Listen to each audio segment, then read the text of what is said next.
Ils pensent vraiment qu'ils peuvent aller gifler des gens avec qui ils ne sont pas d'accord politiquement et qu'il n'y aura aucune conséquence à cela. Donc je suis tombée par hasard sur cette vidéo d'un homme qui supplie qu'on l'aide parce que sa femme a peut-être été placée en détention. Et à première vue, on se dirait, mon Dieu, qu'est-il arrivé à ce pauvre homme? J'ai besoin d'aide. Je ne sais pas quoi faire. Ma femme est détenue par l'ICE. Le méchant ICE. Le méchant ICE qui détient cette pauvre femme innocente, n'est-ce pas? Elle est à la prison du comté d'Auchon et je ne peux pas la joindre. Elle tente de m'appeler, mais il refuse que je mette de l'argent sur sa carte. Le kiosque de la prison de Toms River est en panne et les numéros ou infos fournis étaient incorrects ou inutilisables pour créditer sa carte. L'ICE va venir la récupérer. J'ai besoin d'un avocat en immigration et d'aide. Je ne sais pas quoi faire. Donc apparemment, il sait quoi faire parce qu'il crée toute cette cagnotte GoFundMe. Aider ma femme innocente, pure et belle qui vient du Canada. C'est l'une des nôtres et elle vient d'être détenue par l'ICE sans aucune raison.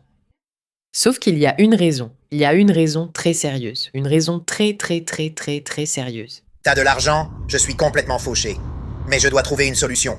Je dois la sauver. J'aime.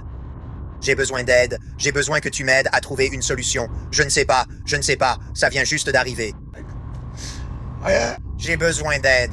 J'ai besoin de ma femme. Je ne veux pas qu'elle soit blessée. Je ne veux pas la voir souffrir. Toute personne avec un cœur verrait cette vidéo et penserait « Aucun de nous ne veut la voir souffrir. Pauvre femme, pauvre homme, il est fauché. » Aidons-la. Mais encore une fois, ils vous mentent. Finissons cette vidéo et découvrons ce qui s'est réellement passé.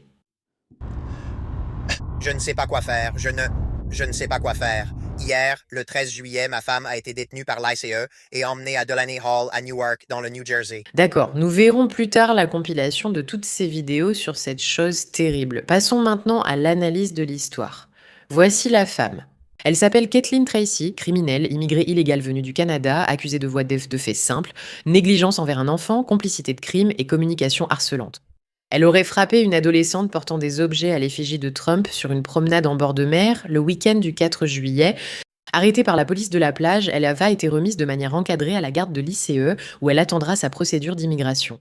Elle est entrée aux États-Unis le 14 avril avec un visa qui devait expirer le 6 septembre en violation des lois de notre pays. Elle a dépassé la durée de son visa et n'a pas quitté le territoire.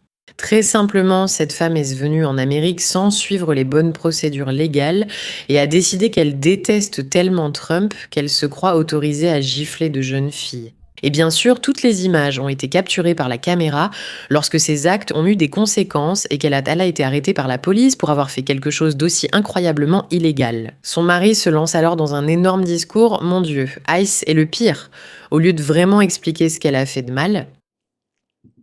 Cela ne vous étonnera pas de voir le type de femme qui croit pouvoir s'en prendre à des jeunes filles dont elle ne partage pas les opinions politiques. Regardons les images un instant.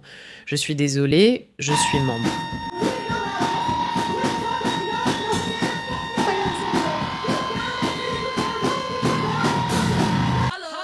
Bon, mis à part le fait qu'elle devrait être arrêtée pour avoir endommagé mes tympans, est-ce que je peux intenter un procès? Je devrais pouvoir intenter un procès, non? Les Américains peuvent poursuivre pour tout et n'importe quoi. Regardons ça. Les gens chantent, se rassemblent pour rapper et sautent partout. Va chercher ta silhouette. J'ajusterai littéralement. Bien sûr qu'elle a des poils sous les bras. Et bien sûr, bien sûr qu'elle fait toutes ces choses. Et bien sûr, elle pense que c'est totalement acceptable malgré le fait de twerker et de se montrer devant la caméra. Bien sûr, parce que c'est à ça que ressemblent les personnes mentalement instables. D'accord. Les personnes mentalement instables ressemblent à ça. Pas bien. Non. Et bien sûr, elle a les cheveux roses. Ça aurait dû nous dire tout ce qu'il y avait à savoir. Qu'est-ce qui ne va pas chez les gens? Pourquoi pensent-ils que des vidéos comme ça sont acceptables? Bonjour, c'est Katie, la femme de Grabmaster Graba. Je voulais réagir aux commentaires de Suzy et saluer tout le monde. J'espère que tout va bien à Toronto. Oui, comme tout le monde l'a vu, nous sommes de retour dans le New Jersey depuis environ 2 mois pour remettre nos vies en ordre. C'est intéressant, non, elle est en situation irrégulière. Elle est là illégalement et elle pense quand même qu'elle peut publier sur Internet où elle se trouve. Elle continue d'être en situation irrégulière. Elle a dépassé la durée autorisée de son visa. On pourrait penser que c'est du bon sens à ce stade, que si tu vis quelque part illégalement, au moins tu ne l'admets pas sur Internet. Il suffit de rester discrète, ne dis pas où tu es, tu n'as pas besoin de le dire, tu n'as juste rien à dire. Mais non. Elles pensent qu'elles peuvent tout se permettre, c'est pour ça qu'elles pensent aussi qu'elles peuvent s'en sortir après avoir frappé des femmes. Chercher un emploi et une maison sans succès pour l'instant. Donc oui, nous nous sommes concentrés sur le fait d'essayer de remettre nos vies en ordre, ce qui m'amène à la question de savoir pourquoi cela prend autant de temps pour que nous fassions une vidéo pour vous expliquer ce qui s'est passé. Eh bien, nous voulons nous assurer que nous avons tous les faits exacts et que tout est en ordre avant de faire une vidéo. Ou de nous précipiter, parce que nous voulons vraiment éviter le il a dit, elle a dit. Je pense qu'à ce stade, les créateurs devraient apprendre à parfois simplement dire des phrases plutôt que parler sans cesse. Mais ce à quoi je pense que nous faisons référence ici, c'est au fait que peut-être que le mari qui a fait tout ça, mon Dieu, il pourrait être problématique en lui-même. Je veux dire, regardez juste ça et dites-moi ce que vous en pensez. Exemple, maintenant, au cours des prochains jours, vous allez entendre beaucoup de gens dire qu'il est mal de célébrer la mort de quelqu'un, qu'il est mal de rire quand quelqu'un avec qui vous êtes en désaccord politique est blessé. Et ce que j'ai à dire à cela, c'est qu'ils n'ont aucun problème à rire de nous. Ils n'ont aucun problème à rire quand des gens sont arrachés à leur famille par l'ICE. Ils n'ont aucun problème à rire quand des gens se voient refuser des soins médicaux, un logement, de la nourriture, des vêtements, la décence humaine la plus élémentaire. Quelle surprise que l'homme qui pense pouvoir célébrer la mort de quelqu'un avec qui il n'est pas d'accord politiquement soit habillé comme un clown et contrarié que les gens se moquent de lui parce qu'il est habillé comme un clown. Il est aussi marié à quelqu'un qui n'hésite pas à nuire à ceux qui ne sont pas d'accord avec lui politiquement. Je veux dire, ce n'est pas une surprise, mais d'une certaine façon, il arrive quand même à ramener ça à l'ICE. Parce que tu n'as pas suivi les procédures pour faire venir ta femme légalement. Tu penses que donc si tu t'en prends à l'ICE et que tu les fais passer pour les méchants, tout à coup tu vas t'en sortir. Non, non, non. Faire des choses illégales, c'est ta faute, pas celle de la police. Ils rient quand on nie même l'existence réelle des gens. Ces personnes rient quand des policiers abattent des enfants noirs ou assassinent une personne noire en lui écrasant le cou. Ils rient quand un gamin étrangle un noir dans le métro et que le président l'invite ensuite à un match de football. Donc tu as un problème avec le fait que d'autres personnes puissent être méchantes envers ceux qu'elles n'aiment pas politiquement, mais tu n'as pas de problème avec le fait que ta femme les gifle. Ils se moquent de nous. Alors, pourquoi ne pas rire quand l'un d'eux s'en prend une en pleine nuque et qu'il n'est plus là? Le monde est plus léger sans lui. Je dis « Ha! » Le premier, garçons et filles. Ouf, je pense, ouf. Heureusement que cet homme n'est pas dirigeant politique. Je vais maintenant vous ramener à la vidéo de cette jeune femme. Quelque chose de dramatique? Ben non, pas du tout. J'ai vécu une expérience très similaire. Nous ne les avons pas contactés. Et nous voulons pouvoir recueillir leurs témoignages sur ce qui leur est arrivé et parler uniquement de ce qui nous est arrivé afin de vraiment nous assurer que les gens sachent à qui ils achètent. S'assurer que les gens sachent à qui ils achètent. Sure that people do know who they're buying from. C'est la dernière fois que ma femme Kate a vomi. D'accord. À Atlantic City, pour l'anniversaire d'un ami, j'étais en voiture avec beaucoup de fumeurs, alors que je ne fume pas et suis allergique aux cigarettes. C'est un fait nul sur moi, mais c'est vrai. Et je me suis vraiment bourré la gueule gratuitement au casino, et je me suis évanouie dans la chambre où tout le monde fumait des cigarettes, et je n'ai pas trop réfléchi à ça. Le lendemain, je me sentais très mal et j'ai attendu.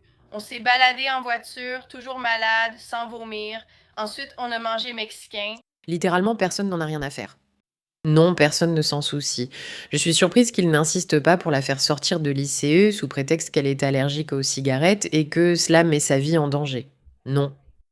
Et donc même si les images de cette vidéo ne sont pas publiées, comme le contenu réel où elle attaque ce mineur, ce que je trouve vraiment fascinant là-dedans, et on va lire ce qui s'est réellement passé, c'est la façon dont cet homme présente l'histoire, n'est-ce pas? C'est classique. Écoutez ça. Ma femme a été détenue par l'ICE et emmenée à Delaney Hall à Newark, dans le New Jersey. Ceci est ma tentative de contacter des médias, en particulier ceux locaux du New Jersey, comme News 12 New Jersey ou NJ.com, ou tout journaliste ou reporter local qui voudrait entendre notre histoire. Ma femme. Bien sûr, faisons-en maintenant une sensation médiatique. Mais encore une fois, faites attention à l'histoire qu'il partage. Est citoyenne canadienne et je suis citoyen américain. Nous sommes mariés depuis un peu plus de 3 ans et je fais tout ce que je peux pour que son histoire soit entendue et pour lui apporter toute l'aide possible et attirer l'attention sur sa situation afin qu'elle soit libérée, même si cela signifie qu'elle retourne au Canada. Je veux dire, est-ce que tu mentionnes le fait qu'elle est là-bas illégalement? Tu l'as déjà dit. Non, non, non, non, non, juste qu'elle est canadienne et qu'elle est normale. Mon objectif principal est la sécurité et le bien-être de ma femme, et c'est tout. Je me fiche de ce que tu penses de moi ou de la situation. C'est assez inutile. Tout ce qui compte, c'est sa sécurité et son bien-être. Non, ce n'est pas pertinent. Quand on fait quelque chose d'illégal, on va en prison.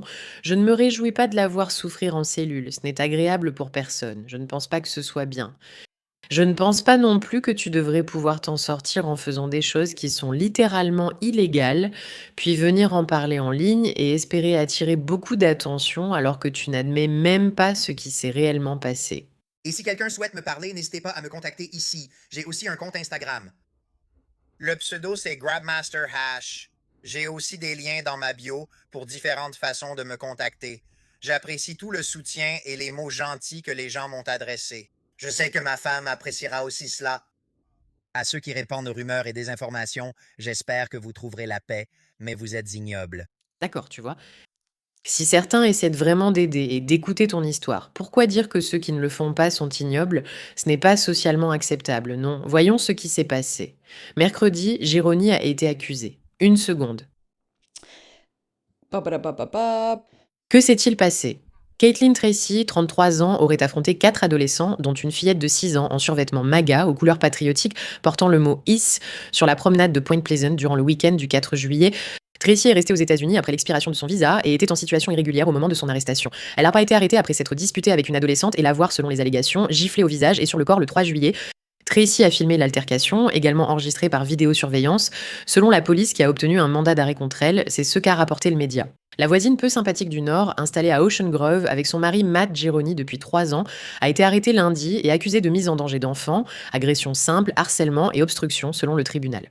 Un témoin a déclaré au Post Standard qu'elle avait vu la violente bagarre se dérouler près du Jenkinson's Indoor Food Pavilion. Je n'ai pas vu le début, mais je l'ai vu après qu'elle soit s'en prendre à la jeune fille de 16 ans.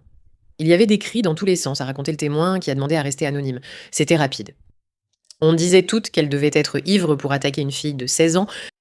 Tracy, épouse autoproclamée star des réseaux sociaux Jérônie, a affirmé mercredi que sa femme avait été conduite au centre d'immigration Delaney Hall à Newark et y subissait des conditions horribles. Elle a dit que lorsqu'elle a été amenée là-bas, on l'a laissée dans une pièce où elle a dû dormir sur un banc en métal avec toutes les lumières allumées. D'accord, elle a été laissée dans la pièce pendant 24 heures complètes, je veux dire, oui, bienvenue en prison. Elle a dit que les conditions là-bas sont horribles, elle est évidemment très bouleversée. Jérônie s'est déjà opposée sur les réseaux sociaux au centre de rétention surpeuplé de l'État, accusé de mauvais traitements et de conditions inhumaines envers les migrants. Il a publié un appel en larmes sur les réseaux sociaux mardi, exhortant les responsables à la libérer, Caitlin, blablabla, blablabla, blablabla. Caitlin Tracy, criminelle canadienne en situation régulière, a été accusée d'agression, négligence envers un enfant, dissimulation d'infraction et harcèlement, selon le DHS. Entrée aux États-Unis en avril avec un visa qui devait expirer, elle n'est jamais repartie. Notre message est clair. Si vous venez dans notre pays illégalement et enfreignez nos lois, nous vous trouverons, nous vous arrêterons et nous vous expulserons. Je veux dire, oui.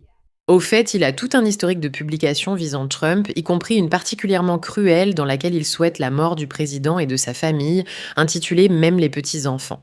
Et non, ce n'est vraiment pas une exagération, vous devez tous voir cette vidéo, honnêtement c'est écœurant, il prie pour que toute la famille Trump ait un cancer. Et je parle de tout le monde, même des petits-enfants et MERDE. Mettez en marche les aqueducs, allons-y. Vous voyez? 200. Affectant les veines de ses jambes. Des photos du... D'accord, voilà, voici cet homme, voici son histoire. Et c'est juste un rappel pour tout le monde que si vous voulez vivre dans un certain pays, vous devez respecter ses règles. Si vous croyez pouvoir aller illégalement où vous voulez, agir librement et éviter les conséquences. Puis publier des cagnottes GoFundMe, d'ailleurs supprimées, pour obtenir le soutien de personnes dans un combat contre un pays auquel vous n'appartenez même pas légalement. Cela pourrait bien se retourner contre vous. Rappelez-vous, devenir citoyen d'un pays est un privilège, ce n'est pas un droit. Et être illégalement dans un pays qui ne vous détient pas est une erreur. Et si vous faites d'autres erreurs, alors vous pourriez vous faire attraper et devoir en subir les conséquences. Merci de votre attention à ce sujet.